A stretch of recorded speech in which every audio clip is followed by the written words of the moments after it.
Hey, what's up, everybody? Welcome in. This is FST Fantasy Sports Today. My name is Matt Striker. His name is Joe Pisapia. Yes, that Joe Pisapia, the prevailing voice in the industry. And this is the place for everything that you need to dominate. Whether you're excited for the upcoming playoffs, whether it's DFS, how about straight up wagering? Many people say that week 18 is the most profitable week. So, Joe, let's start it off right there. Hello and welcome. And it looks like we're getting baked in week 18, huh? Mayfield's going to play. You said it, baby. We've been waiting to get baked all year. And hopefully Baker Mayfield will get us there. See what we did there? It's a play on words for a good time. All right, Baker Mayfield is going to play. He was dealing with some injuries, but that's all behind him. Forget that ribs. It's about the division. It's on the line. So Baker Mayfield is in against the Carolina Panthers, and hopefully they'll handle their business this week. Not like last week, but I'm not bitter. I'm not bitter at all. It's not like I lost money on the Tampa Bay Buccaneers last week, but that's okay. We move on. It's a fresh start, but it's a good situation for them. Carolina Panthers are terrible. If you can't beat a 2-win team, you don't belong in the playoffs. You don't belong at the top of this division. Devonta Smith is not going to belong on the football field, even though he does, because that ankle is not up to snuff. So he's going to be out here for an Eagles team that, Matt, we got to talk about this Eagles team. They have just continued to struggle and slump down the stretch. Maybe the schedule is too much. Maybe trying to get up over and over and over again for all these tough teams and all these tough situations was just too much for the Eagles at the end of the day, and they've just run out of gas. And look, this is another one of these teams. Every single year we talk about this, Matt, and maybe we had too much pie in the sky for the Philadelphia Eagles that they could buck the trend. But if you look in the last 20-plus years, the teams that lose the Super Bowl, especially in close games, the next year does not go well for them. The only ones that got back there were Tom Brady and Russell Wilson after tough losses. So those are anomalies, and Tom Brady is the anomaly of all anomalies. So you really can't compare anything to Tom Brady because that guy is a lunatic in terms of his not only his talent, but also his work ethic and also his competitiveness. But the Eagles are another in a long list now of Super Bowl teams that if you're looking after the Super Bowl this year, whoever the loser is probably going to be number 2 on the board, and you should probably avoid them like the plague because every single year this happens, and I don't know when we're going to wise up to it. It's unbelievable. It's sometimes those teams don't even make the playoffs the next year. And the Eagles right now look like a team that might get bounced very early. I like the Giants on this side of the game today, to be honest with you. All right, let's go to Josh Jacobs out for week 18. What does that mean? Zamir White is in. That means Zamir White over on attempts. They want to run the football. They're going to run the football. Zamir White has done a really good job. I think they'll turn the page from Josh Jacobs this offseason because I don't think there's a reason to keep him around. If you have Zamir White, White was a really good running back over in Georgia, one of a very, very long line of good, solid running backs to come out of that school and get into the NFL and make good things happen. And White has been running hard, running with purpose, and I think deserves that starting gig next year. So if you've been patient with Zamir White in your dynasty leagues, I think that patience is about to really pay off in 2024. And I think the Raiders are going to show up here for Antonio Pierce. That's the other big thing, too. Keenan Allen unlikely to play. We know that the Chargers are, the Chargers at this point. I don't know what more we can say. We've already beaten the horse. It's dead. It's glue. It's over. We need to move on from the Chargers, and maybe they will move on from Keenan Allen because that's a team that's way over cap right now. They have tons of problems. Going to have a new head coach come in next year. Belichick's been speculated. Harbaugh's been speculated. It might not even be that big of a name at the end of the day. We'll find out. But it is a very appealing job because, Matt, we got to start there. Justin Herbert, you walk in there. If you're the new head coach of the Chargers, you got a franchise quarterback, but you also got a lot of cap issues. So it really is going to take a little bit longer, I think, to turn this thing around. Do you agree or disagree that the Chargers is an appealing job for a head coach to walk in next year? Come on, what, a season removed from a lot of people cashing a lot on this team? 1,000%. It's a cherry spot. And yeah, the cap issues, look, we see how business works. This is still a smart show, so we can talk about beyond the X's and O's. Business works, and if this organization, being the Chargers, can find a way to maneuver around some of their capital, bring in some economical, younger players for certain key positions, including tight end, wide receiver, and running back, and then the other side of the football, yeah, this team will be right back, and they will fill the void that the number 2 team, the team that loses the Super Bowl, maybe leaves behind. Because I think the NFC is winning the Super Bowl this year, so there could be a void at the top in the AFC. Oh, definitely. AFC is wide open for business. I'm rooting for the Texans. Sorry, I just can't help it. I'm Italian. I love the Rocky movies. We like underdogs. It's just part of our thing. It's what we like to do. The Raiders, though, going back to them, Matt, -3. They're 3-point favorites at home right now on FanDuel. If you look over at PointsBet, this number is 37.5. So you're getting some pretty good numbers here to bet against the Denver Broncos. I made that statement in the first hour that I feel like the Raiders are going to show management that this is our guy. They have played very hard. That defense has played extraordinarily well. They create turnovers. This could be a really tough game for the Denver Broncos. I think maybe a sour way to end their season. The Broncos started to turn things around, and then they turned that car right into a brick wall. But let me ask you I like something. the Raiders today. How about you? Yeah. So let me ask you, on the other side of the break, we're gonna go deep diving into a lot of big games. We'll talk money lines, spreads, and overs and unders. The Raiders being only 3.5-point favorites. Did they look at that as disrespect? Shouldn't they be the standard touchdown favorite at home? I don't think so with Aiden O'Connell under center. I think the 3 is fair. I think the 3 is basically telling you, look, the Raiders should win this game. That's what the 3 tells you. Whenever you see the 3, it's like the Raiders are at home. That's what you get at home. That's your standard. We're going to let everybody choose their own adventure. Now it becomes the value of the Denver Broncos. Can the Denver Broncos exceed that value? Can the Denver Broncos show you that they are more than who they are? Plus 140 on the money line. I don't think that's a good wager necessarily, because I don't know if I believe the Denver Broncos and who they are and the injuries they've had. And we're downgrading to Jarrett Stidham at quarterback. No matter what you might say about Russell Wilson, I think Wilson's a better quarterback than Jarrett Stidham. The guy's taken teams and won Super Bowl. So at the end of the day, this game is about Antonio Pierce, that defense. I think the defense is going to be good today. I think Zamir White's going to be good today. Those guys are highly investable. And then probably the last guy to, go back to, Baker Mayfield right now is 3,907 passing yards. He is probably going to eclipse 4,000 in this game today. He has 28 touchdowns, 10 interceptions.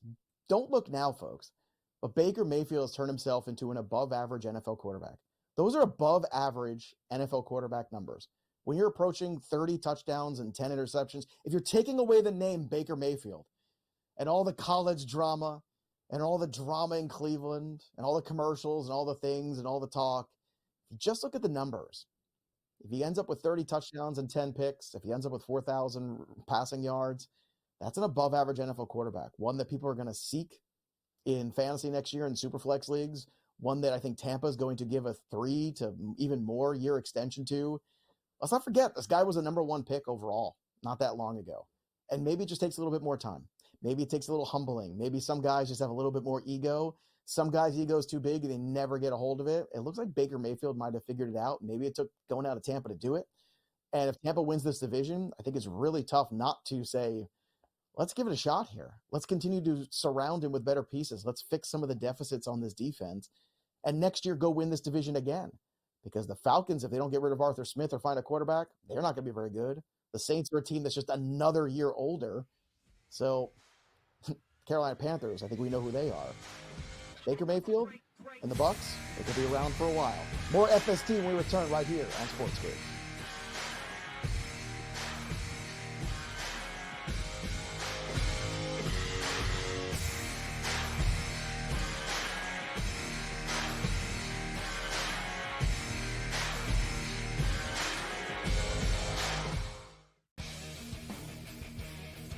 It looked like it was going in. It hit the upright and bounced out and did not go in. There's more scoring in an MLS soccer game than there is this Cotton Bowl.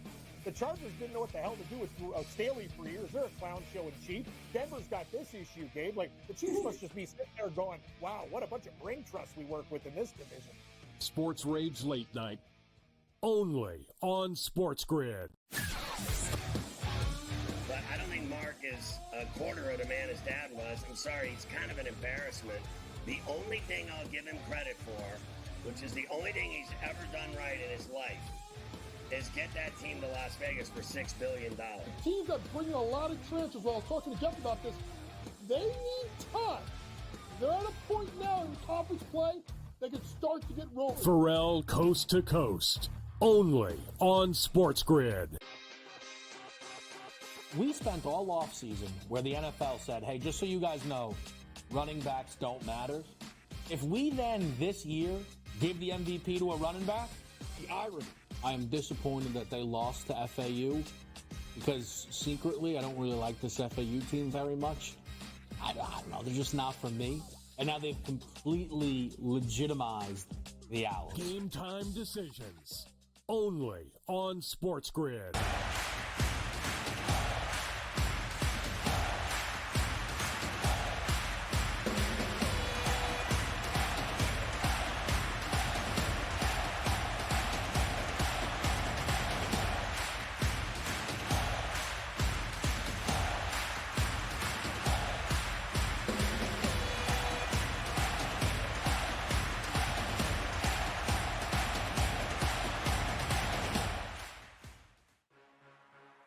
It's smarter to be on SportsGrid, your 24/7 sports wagering network. We'll look at the Heisman The Trophy early line. and what it all means. Individual success. You should have tried to get something for Anthony Rendon. Not bought at the deadline. Newswire. We're getting a lot of news, trades, cuts, and some movement in terms of starting quarterbacks, Pharrell, backup quarterbacks. coast to coast. I want to watch great players make buckets and win games. Game time decisions. I have no idea what the heck the Blazers are doing and what they In-game live. Just Prime took them time. yard for a grand slam. The bottom of the fourth inning in a 12-2 baseball game. We got football scores going on at Wrigley right now. Sports Rage That was Late good betting. Night. We waited for 1.5. We got paid. We did. Didn't like the 2.5. Jumped on There's it. no taking weeks off in golf betting ever. These are the best weeks to bet. It's smarter to be on SportsGrid. Great.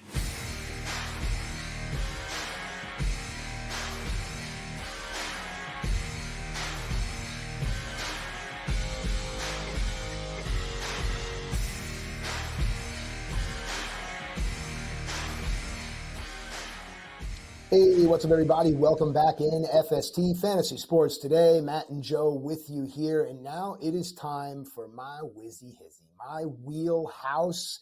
This is the first time we've done this on the show. I do believe it's time for big games. FST presents Big Games for Week 18, where Joe and I dive deep. We're going to pick a handful of games. We're going to look at spreads, money lines, and totals, and this discussion. This is the way, Joe, I think everyone should approach what they do.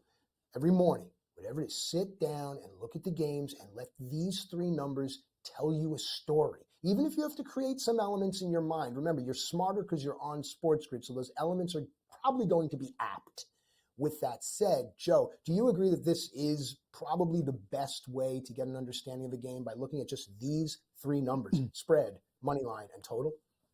Well, it certainly gives you the clearest approach in terms of what your expectation should be.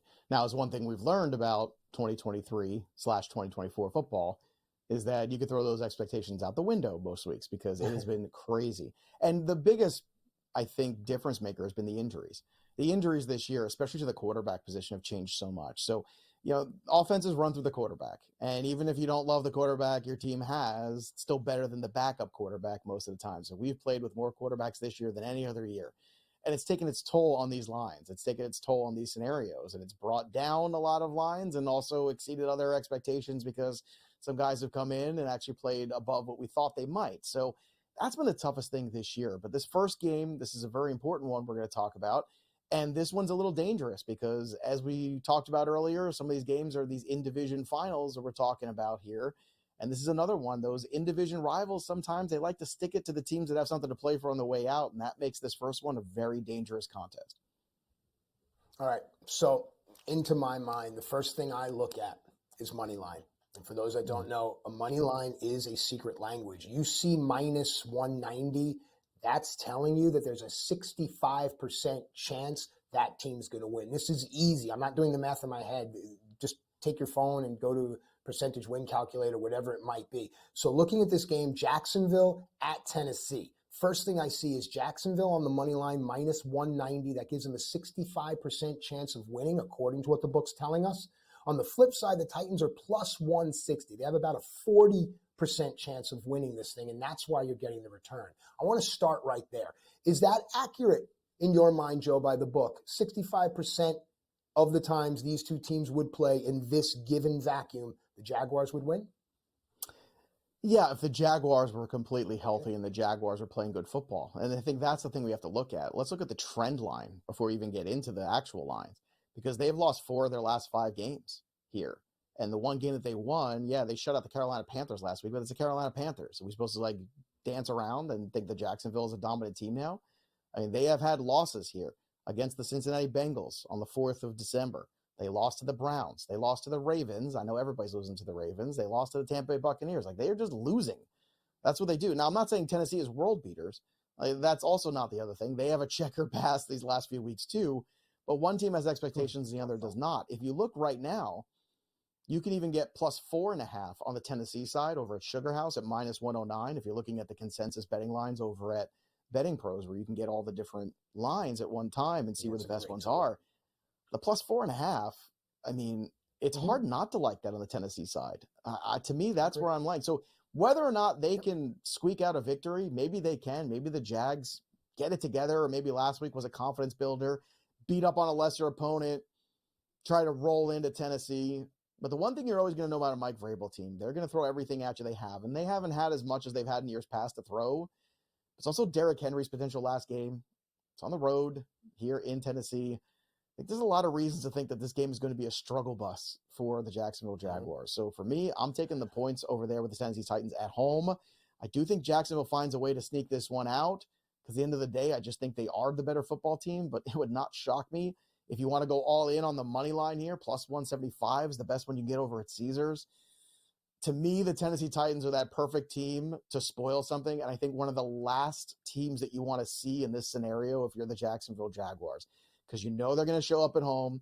You know they're going to show up in front of their crowd. You know Mike Vrabel is going to be prepared. He's a very professional head coach, and you know there's going to be effort level. Talent's been questionable. Effort has not been ever from the Tennessee Titans, and I think that's something you got to take into account. So give me the points. Give me the 4.5 for sure. That's where I want to go with this game, Matt.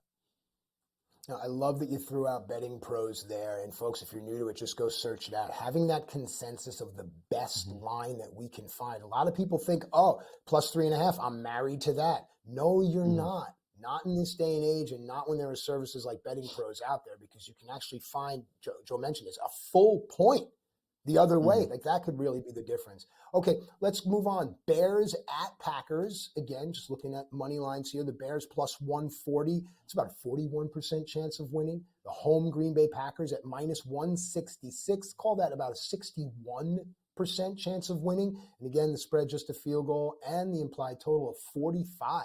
Joe, thoughts? I like the Bears on the money line, and I kind of made that clear earlier. I think the Bears defense is grossly underrated. They've played incredibly well in the second half.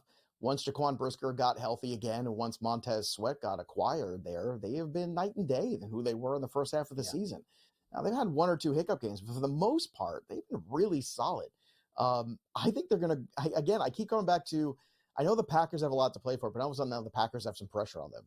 And I don't know if Jordan Love is really up to that. Now, I do love Jaden Reed in this game. Jaden Reed has had a touchdown in all 7 of his last 7 games. But the guy's been unbelievably solid these last few games here down the stretch. But at the same time, maybe we get Aaron Jones looking like Aaron Jones today. Maybe the Packers at home handle their business. But this is not the old Brett Favre, Aaron Rodgers, Green Bay Packers anymore, where they just beat the Bears. That's just an automatic. I don't know if that's an automatic anymore. And I think the value on this game is not with Green Bay. The value on this game is just going outright and saying the Bears are going to go in there and beat them. Justin Fields is going to have a day. They'll struggle with him. They'll struggle stopping him on the ground. They'll struggle with DJ Moore because the coverage has really fallen apart there in the last few weeks too. I think there's a lot of reasons to like the Bears here. And I know the Packer fans aren't going to like me, but I've spoken to a bunch of Packer fans this week who I work with too. And one of them, who is very astute, also likes the Bears for the same reasons. This game worries the heck out of them. And he is somebody who's a really, big time analyst in the business, great guy, but also a really good football man, and always puts the fandom to the side, as we all have to do in this position we have. Yes. I think when you're looking at this, the Bears are very dangerous. And the Green Bay Packers are a team that is not used to, this Green Bay Packer team is not used to, with Jordan Love, having expectations. It's a little bit different. And I don't know how they're going to react to it. I think you could see a wild thing happen here where the Bears go into Green Bay and get a W, and that would be a real statement for Fields and company heading into this very, very highly questionable offseason. Yep. A road dog returning nearly 1.5x. I'd circle that and look a lot deeper. All right, Eagles at Giants. Joe, you've been talking about this. Numbers can say what they want, but Joe, I think I know where you're leaning here. The Eagles are minus 240, which is 71% chance to win this thing versus plus 198 for the home Giants, giving them only a 33% chance to win, with 5.5 being the spread and 41.5 being the total. Are we looking contrarian here? Because I think we are. I think we are too. No Devonta Smith for this game too. Another piece out for the Eagles. No Darius Slay. They've struggled to cover anybody, even with Slay around. The Eagles have lost 4 of their last 5 games. And the one game that they won was against the Giants. Now, this one, again, as we come back around, circle around, this one's on the road. There's going to be some weather involved in this game today too. It is not nice in New Jersey, believe me. It's all kinds of snow on the ground, freezing rain, not fun. So that's another one too, where I like the Giants side of this game. I think the 5.5 is the way to go. Now, Giants winning outright, that I have a problem with. I don't think I'm ready to go that far. 5.5 is a lot of points. Give me the Giants. All right. Now, this to me is fishy, and not because it's the Dolphins game. Bills at Dolphins. Minus 152 for the Bills. That's about 60%. Plus 128 for the home Dolphins. That's about a 44% win rate. The spread is 2.5. To me, you don't even mess with that. You want to bite your nails on a field goal, go right ahead. Over 48.5.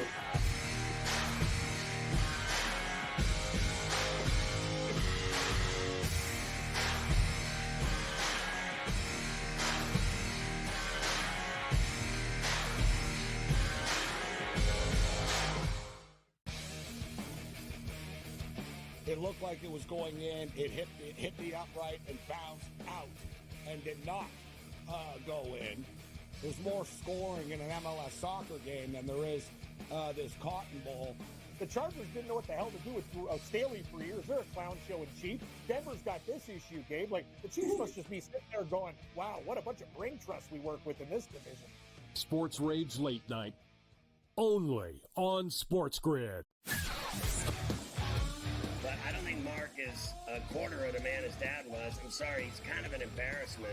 The only thing I'll give him credit for, which is the only thing he's ever done right in his life, is get that team to Las Vegas for $6 billion. Teams that bring in a lot of transfers. Well, I was talking to Jeff about this. They need time.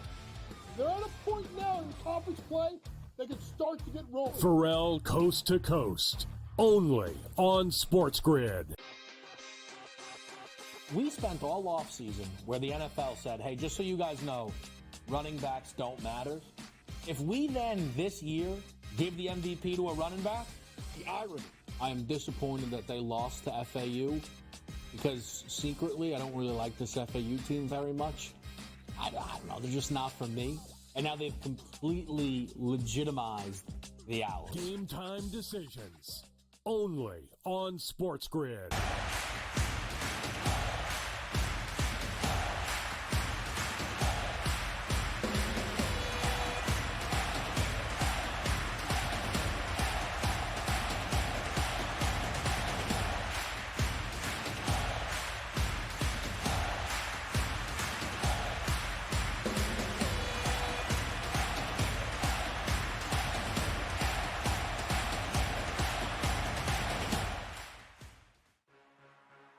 It's smarter to be on SportsGrid, your 24/7 sports wagering network.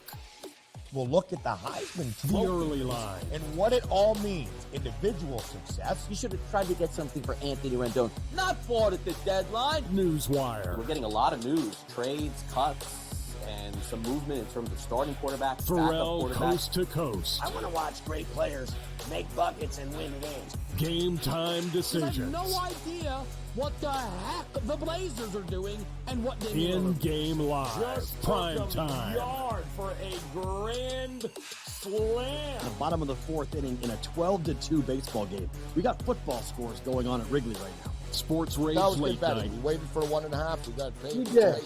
Didn't like the 2.5. Jumped on There's it. no taking weeks off in golf betting ever. These are the best weeks to bet.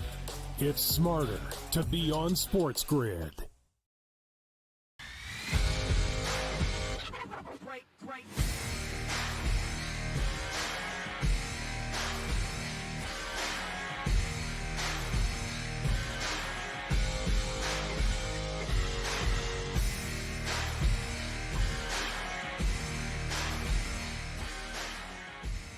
All right, everybody, welcome back into FST Fantasy Sports. Today, we can feel the shift.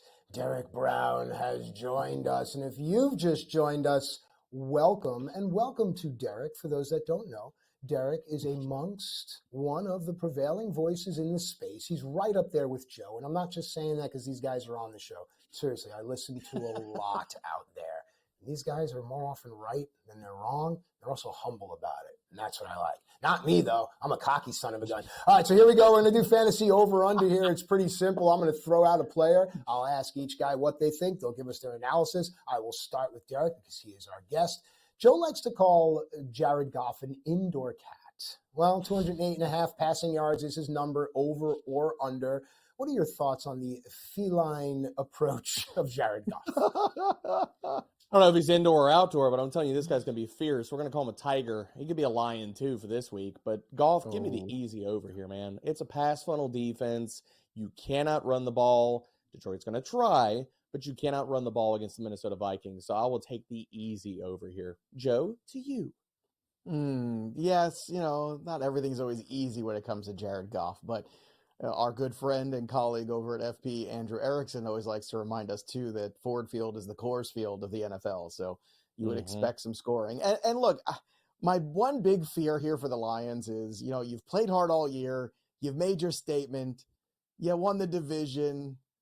Maybe you should take your foot off the gas just a little bit and let these guys kind of regroup. That's the worst thing that could happen is a Jared Goff injury or an issue.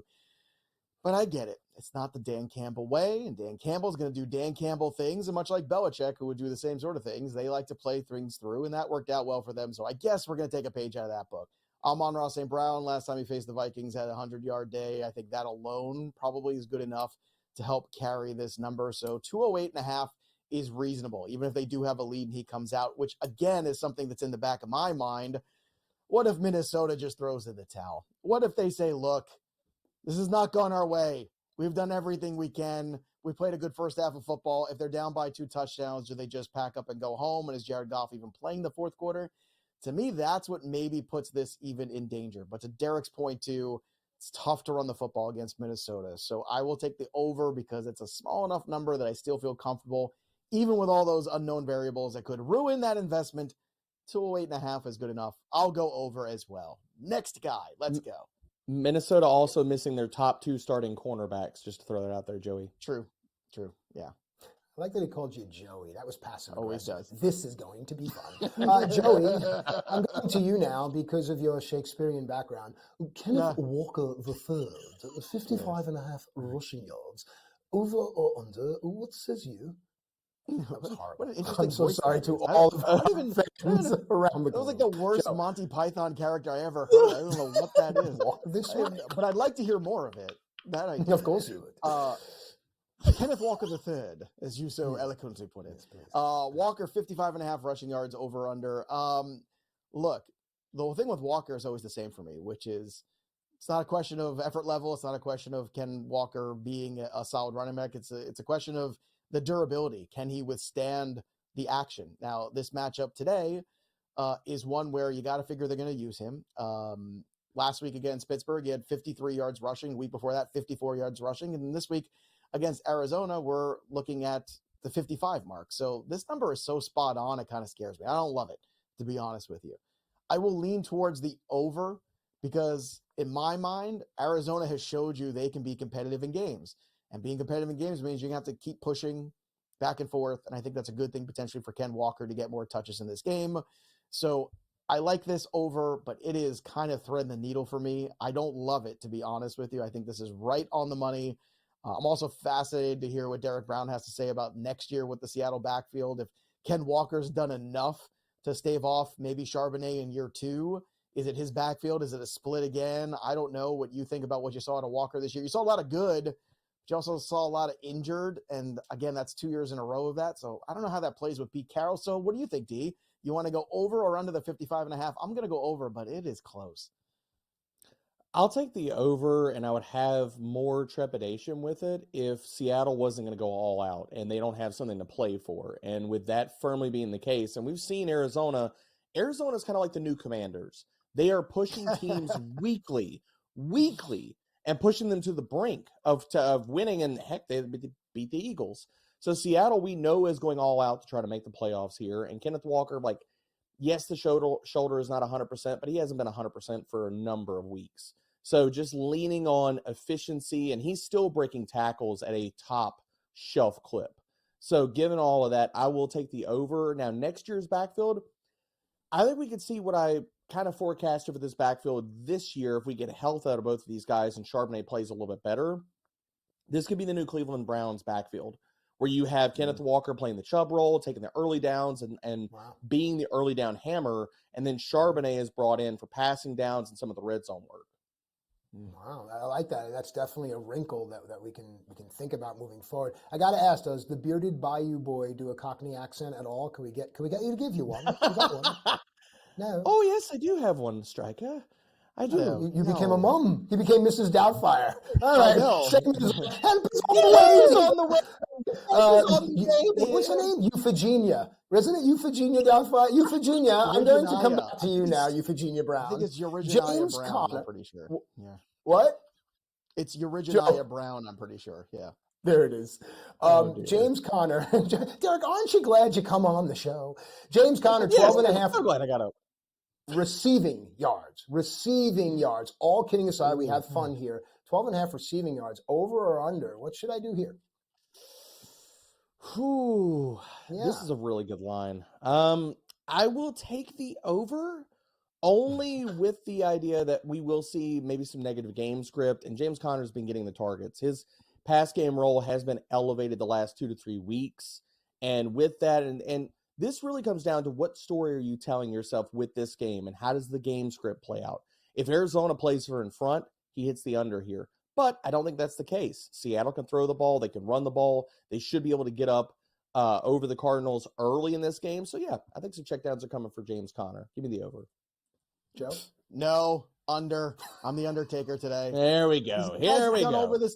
He's gone over this number twice all year. And look, one of them was a couple weeks ago where he had 67 yards receiving. That is a massive outlier. The only other high game where he went over was 18 back in week 3. So no, this is an under for me in the 12 and a half. It is not close. I'm going to go the under. I actually really like this number because he is really not part of this passing game. I don't care what happened 2 weeks ago. That's the outlier. Stick with what you know. What you know is this is not his game and how he's been used. So give me the under here when it comes to Conner.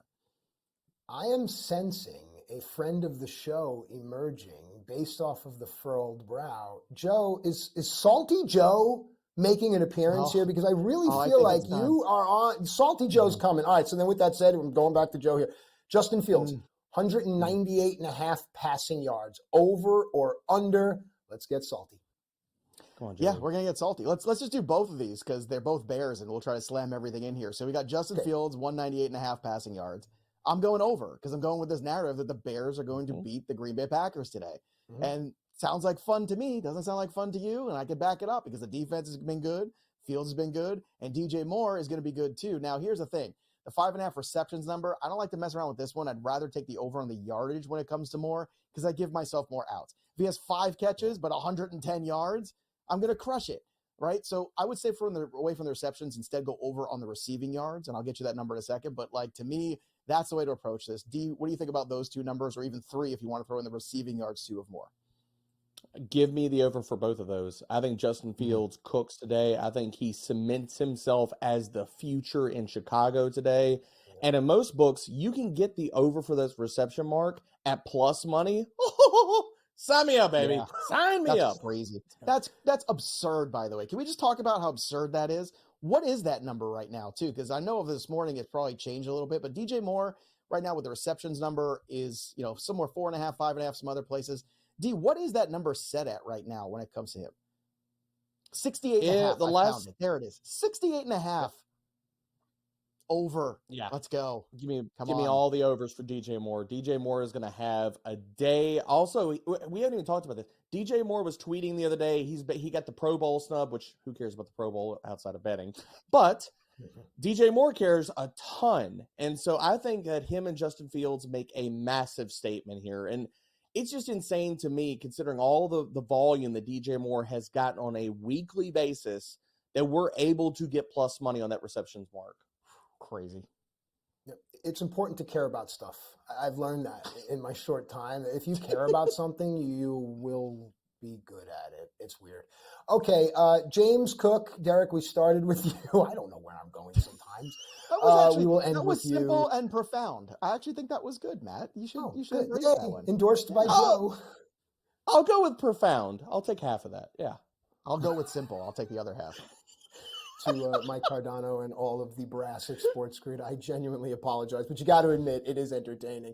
All right, Derek, we started with you. We're going to end with you. James Cook, huge game, 64.5 rushing yards. Joe and I have been talking about it all morning. What's this game going to look like? And does Cook hit this or no? This game's going to be ugly. I've already bet the under on this game. Both these defenses are going to play up, and I think James Cook is going to go under this. Now, not for lack of trying. I think the Buffalo Bills are going to try to feed him, but I think it's going to be a lot of brick walls today. Once again, I'm the Undertaker. Rest in peace to this number. It's the under. There was a little window there where I got really excited about James Cook maybe turning things around for this offense. And then Leonard Fournette and some other things happened, and now I'm out. And Matt's out, but we're still here. The Furious Five, who's going to smash Week 18? We'll tell you right here on FS3.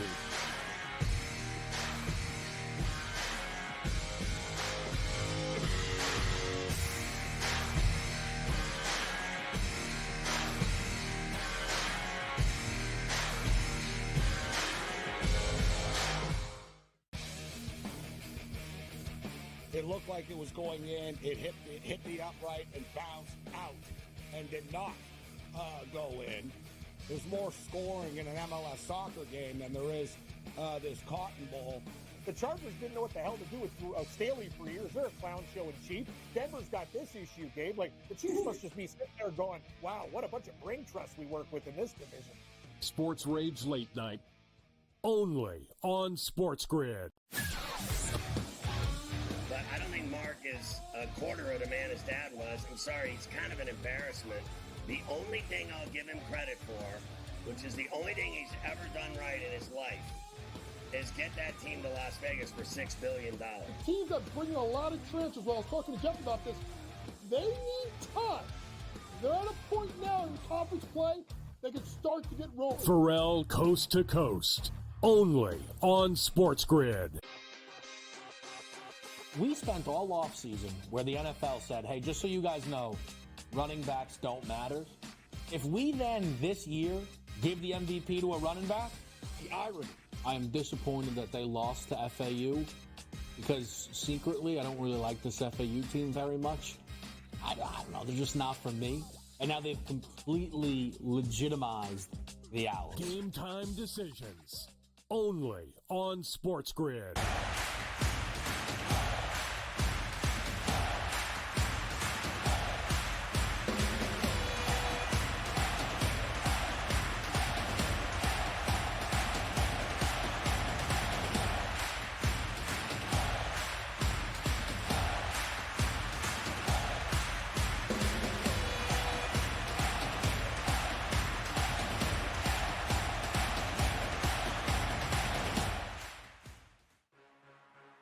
It's smarter to be on SportsGrid, your 24/7 sports wagering network.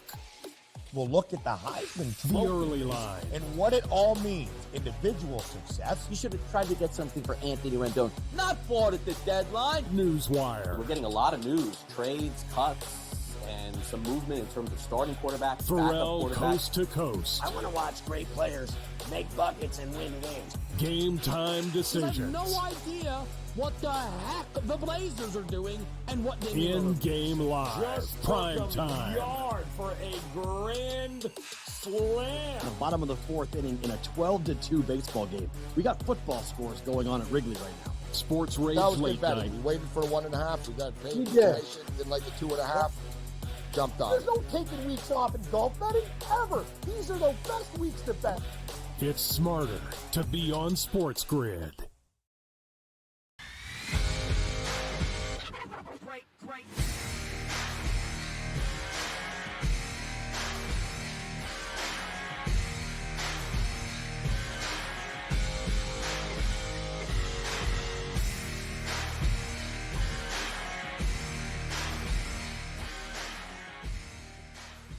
Welcome back, everybody, to FST right here on SportsGrid. It's Week 18, everybody.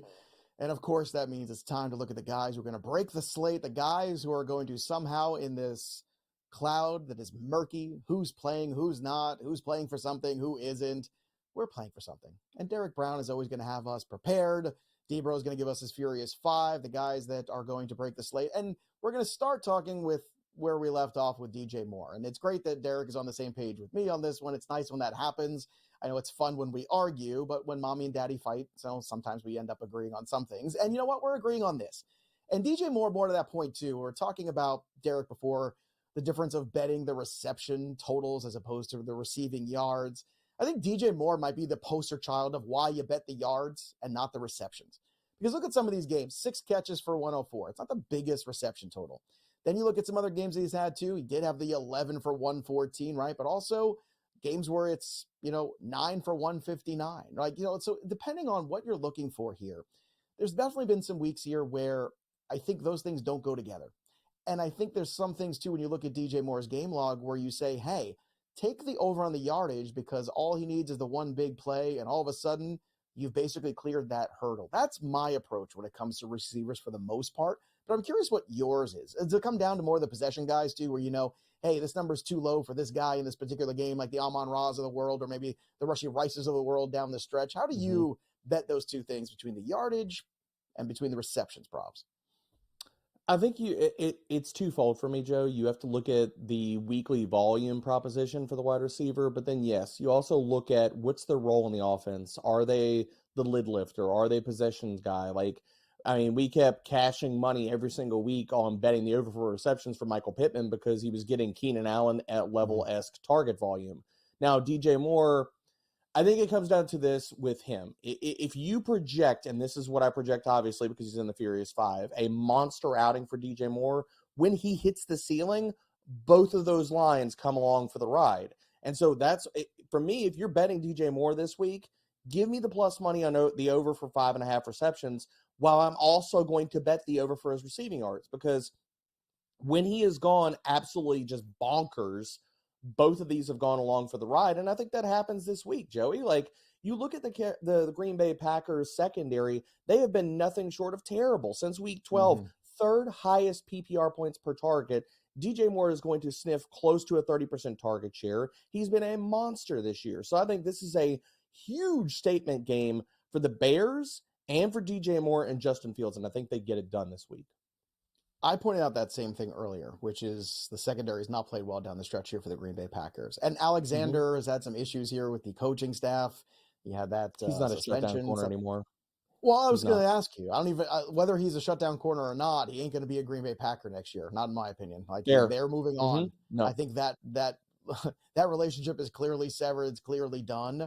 And that means they're going to have to go back to the drawing board and to the draft board, maybe to find a corner next year, because that's going to be something I think Green Bay's going to have to look for because of what we've seen down the stretch. So a lot of good points there. Fields and Moore, to me, are really easy DFS stack. I told everybody before, too. You just never know what's going to happen with this backfield when it comes to the Bears. So stick to what you know. It's Moore, it's Fields, it's that relationship. Next year we'll see if they bring in a third party to really help out. But really, those have been the two guys that have carried this team. And the Bears, I think, are in a unique spot here to really prove something to the fan base, to the ownership, and to the league. We'll see if they follow through. Let's talk about the other guy, too. And this is kind of an easy lift here because it's a guy who's coming off arguably his best game as a pro. I think we could say that. CeeDee Lamb is very pricey, though. It's $10K over on FanDuel. I mean, that is almost untenable because he needs to give you a 30-point day just to meet the expectations. So I know you love him. It is on the road. That's my concern. We know that Dak on the road has not been quite as good as Dak at home, nor has his offense as a whole. So what about today with the Commanders back into town? I should say the Dallas traveling to the Commanders part of town, that you think that CeeDee Lamb can carry over some of that magic from the Dome, from at home, and from last week? Okay, Dr. Seuss. Well, I mean, I fully believe in CeeDee Lamb. And you look at this matchup, and what really pushes me more to CeeDee Lamb is when we look at what Dallas has done single high versus two high coverage, and Washington, since losing Del Rio and stuff, has gone massively to two high coverage. They have really, the entire passing attack has just condensed upon CeeDee Lamb. It's been a small smattering of Jake Ferguson, but really it's all CeeDee Lamb. Against Too High, 29% target share, 39% air yard share. He has a 37.4% first read share. So Dak is going to drop back today. He's going to carve up the Commanders, and it's going to be a ton of CeeDee Lamb. All right, we also talked about volume and being hard to find this week in hour one on the DFS slate. We talked about Rashad White being a good place, James Conner being a good place, Zamir White definitely being a good place today because I think the Raiders are going to really make a point. Yep. A couple of years ago, they did not get the coach they wanted, and we all saw how that worked out. I think the players are speaking very loudly. This is the coach we want. Stop screwing around. Bring us an offensive coordinator, please.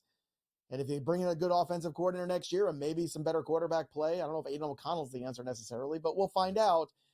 I think the Raiders are going to be in good shape. But there's another running back, too, that people don't really necessarily realize has a great matchup.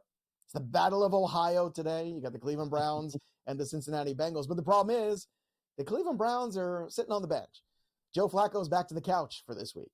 So is Amari Cooper. So is the running back room, basically.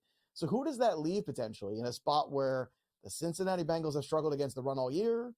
Who does that leave for everybody possibly this week, whether it be DFS or wagering, that might very well prove well above expectations?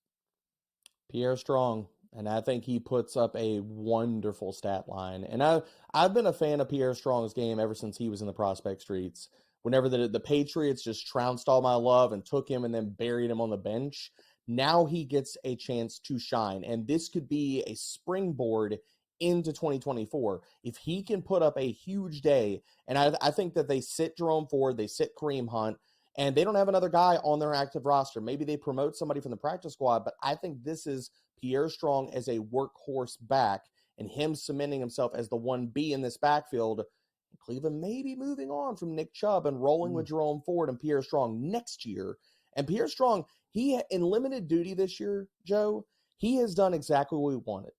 He is among 66 qualifying running backs. He's 11th in yards after contact per attempt. So the guy can break tackles, and we know, Joey, that you could run against the Cincinnati Bengals. So we're going to see a lot of Pierre Strong, and he's going to have himself a day. Yeah, I got Strong in some lineups in DFS. I think people should also look at the props for him, too, because the expectations are set very low, and the volume gives him the opportunities to crush all of them. And it's not going to be on a lot of people's radars. It's just not, and I think you look at some of these Vegas prop lines and things like that, they're a little scared of Week 18. They always are, and they should be, because Week 18 is nuts typically. But this is one of those spots where you look at Pierre Strong and look at what's on the table and available to us in terms of the volume. It could be a good day. Look, it might disappoint at the end of the day, but I don't think it's going to. I think it's actually going to be a pretty good day for Pierre Strong. Real quick, I know it's off topic of the Furious Five, but we also had Dalvin Cook signed this week with the Baltimore Ravens. You talked about guys working in. What do you think happens here? Because they've got some time to actually work it in. Do you think we see him working with the Baltimore Ravens ones next time we see the Ravens ones around town again in the playoffs? I do. And I think that you look at the skill set of Dalvin Cook and where his talent is, asking him to hop Justice Hill on the depth chart is not a large ask. And especially if we're looking at pass down chops, Dalvin Cook is still a good receiving back. He can get it done in that area. I think you see a tandem of him and Gus Edwards moving forward. And for Baltimore, that's a good thing because Justice Hill has not been fantastic this year. I'm not saying that he's played bad. He's been explosive at times, but he's not been a difference maker. Now, I don't know if Dalvin Cook has it still left in the tank to be a difference maker, but it's in the realm of possibilities, and I think they give the veteran the shot. All right, there's 3 wide receivers in play for Seattle. That's a lot of possibilities. There's always DK. There's always JSN. There's always Tyler Lockett. So which one is it this week? That's the question we ask ourselves. And question number 2 follow-up, which is bad interviewing, but I'm going to do it anyway. Is Tyler Lockett here next year, or do the Seattle Seahawks move on from him as well, and it becomes a little bit easier in 2024? I think this is Lockett's swan song. I think that this is the huge game, and unfortunately his last game as a Seattle Seahawk. I think they move forward with DK Metcalf, and really if you look at the Seattle Seahawks usage of their wide receivers all season, it's been DK against single high. We've talked about him numerous weeks on the show, Joey, and it's Tyler Lockett who has been the 2 high guy, and I think we see that again. Since week 12, Arizona has run the second highest rate of 2 high, and that has not been Metcalf's game. So you're going to see a lot of Tyler Lockett. You're going to see a lot of JSN today. And moving forward, I think that they're going to run it back. Next year, it's going to be DK Metcalf. It's going to be the single high guy. We're going to be talking about him on certain weeks against single high coverage, and he's going to smash. And JSN is going to be the clear two high guy that they go to when they face that type of coverage. And we're going to get back to this. Okay, the previous years, Joe, where we've been like, is it Mike Evans? Is it Chris Godwin? Is it DK Metcalf? Is it Tyler Lockett? We're going to get back to that next year, and Chef Gino is going to cook. I love that. If you know it's man, it's DK. If you know it's zone, it's JSN. Yep. That's where I want to be again. I want to live in that place. It's too muddy right now. I don't like it. All right, let's get to some clarity to another guy, too, coming off a great game against Minnesota Vikings 2 weeks ago. 14 targets, 12 catches for 106 and a tutty. Pretty good day for Amon-Ra St. Brown. He gets the Vikings again. So we're going to copy and paste, or could there be even more for Amon-Ra in Week 18? I say you copy and paste that stat line and you expect more out of him this week. So we're up in the ante, baby. Looking at Minnesota, we talked about this earlier with Striker. They're missing their top two starting cornerbacks. So Amon-Ra, like we talked about, he ate last time versus the secondary. It's going to be a wonderful, wonderful game for Amon-Ra St. Brown. Pass funnel defense, missing their starting cornerbacks. And if you look at the coverage, they've been running the fifth highest rate of too high. That has been all Amon-Ra St. Brown and nobody else for the Detroit Lions. 27% target share, 35% first read share. Amon-Ra St. Brown, have yourself a day, sir. CJ Stroud had himself a season. Derek, last night was a statement game for the Texans. They are back.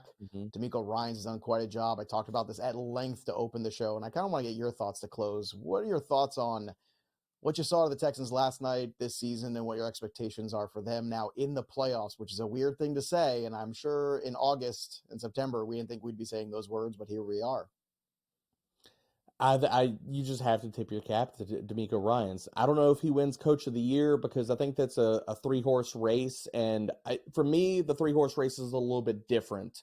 I look at preseason expectations for the Houston Texans, the Los Angeles Rams, and the Indianapolis Colts were all, they're only going to win 2 to 3 games, and all of these teams have vastly surpassed all of this. And so the future is bright for Houston. CJ Stroud is the truth. He is the answer. He was my QB1 in that draft class, and now everybody sees why. He is going to keep them on the straight and narrow, and they're going to be a playoff team perennially.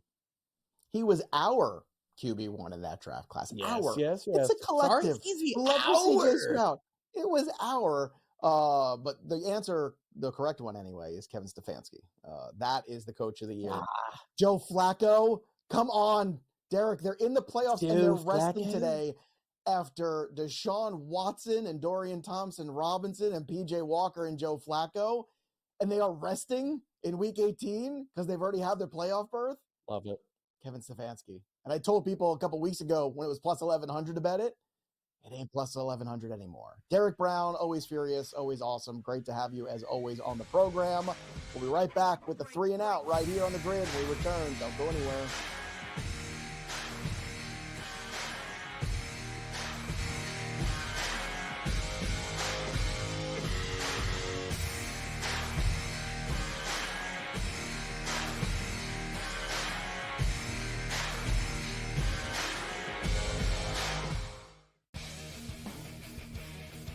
It looked like it was going in. It hit the upright and bounced out and did not go in. There's more scoring in an MLS soccer game than there is this Cotton Bowl. The Chargers didn't know what the hell to do with Staley for years. They're a clown show in Chief. Denver's got this issue, Gabe. Like, the Chiefs must just be sitting there going, wow, what a bunch of brain trust we work with in this division. Sports Rage Late Night, only on SportsGrid. But I don't think Mark is a quarter of the man his dad was. I'm sorry, he's kind of an embarrassment. The only thing I'll give him credit for, which is the only thing he's ever done right in his life, is get that team to Las Vegas for $6 billion. Teams that bring in a lot of transfers. While I was talking to Jeff about this, they need time. They're at a point now in conference play they can start to get rolling. Pharrell Coast to Coast, only on SportsGrid. We spent all offseason where the NFL said, hey, just so you guys know, running backs don't matter. If we then this year give the MVP to a running back, the irony. I am disappointed that they lost to FAU. because secretly I don't really like this FAU team very much. I don't know. They're just not for me. And now they've completely legitimized the Owls. Game time decisions. Only on SportsGrid.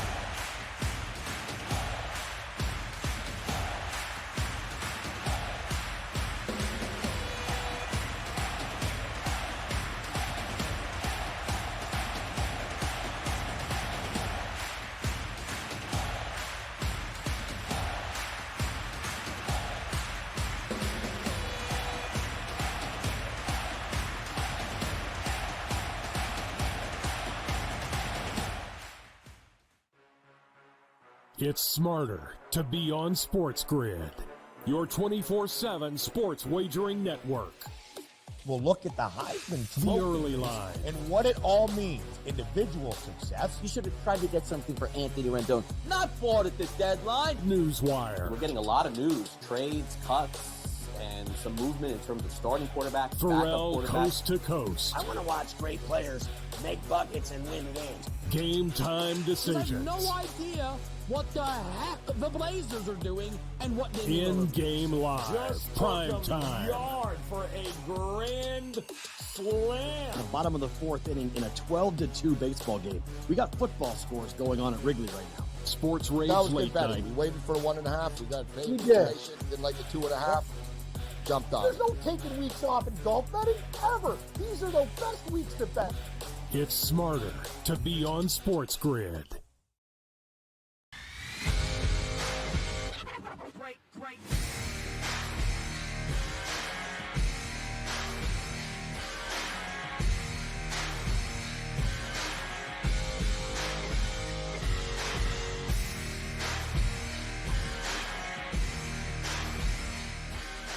Welcome back, everybody, to FST as we close out today. We're closing out the NFL season of 2023/2024.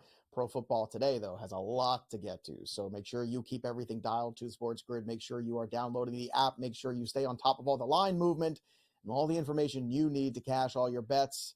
That's what we're trying to do over here over at SportsGrid. So come along on the journey with us. And I know fantasy season has come to an end, but we've got dynasty season around the corner. We've got baseball season around the corner. We got DFS. We got a lot of stuff, and we ain't going anywhere. So stick with us for the next few months ahead as we transition from the NFL playoffs into baseball and into the NFL draft.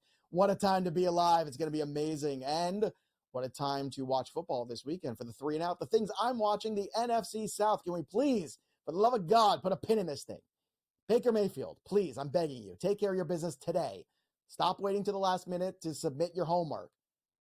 Go get a W against the terrible Carolina Panthers, okay? And you've had a great season. You've had a great rebound to your career. I'm hoping this is the turnaround and we see a really good, solid Baker Mayfield career. Will he be the number 1 overall pick-worthy guy at the end of the day when we look back on it? Maybe not, but if he can be an above-average league quarterback like he was this year, it's a really good start for Baker Mayfield. Week 18 madness, there's going to be a ton of it. So get ready. It's going to get weird. It's going to get strange. That's what happens in week 18 every single year because guys quit, teams quit. Everyone's looking to the offseason, and some teams are looking to ruin other teams' days. So that's going to be a lot. And, of course, we've got a nightcap, which is really fun. A primetime matchup. The AFC East is at stake here. The Buffalo Bills and Miami Dolphins. It's been a long journey for the Bills, and the Miami Dolphins haven't really beat anybody except the Cowboys this year. It's the only team that they've really beaten that they really should not have, quote-unquote, beaten. So we'll see. Can Miami handle a real game and a real opponent for once, or maybe for twice? And can the Buffalo Bills get out of their own way for once?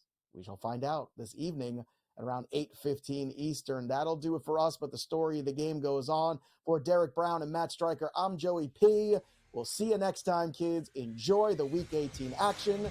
Stay on the grid for everything you need.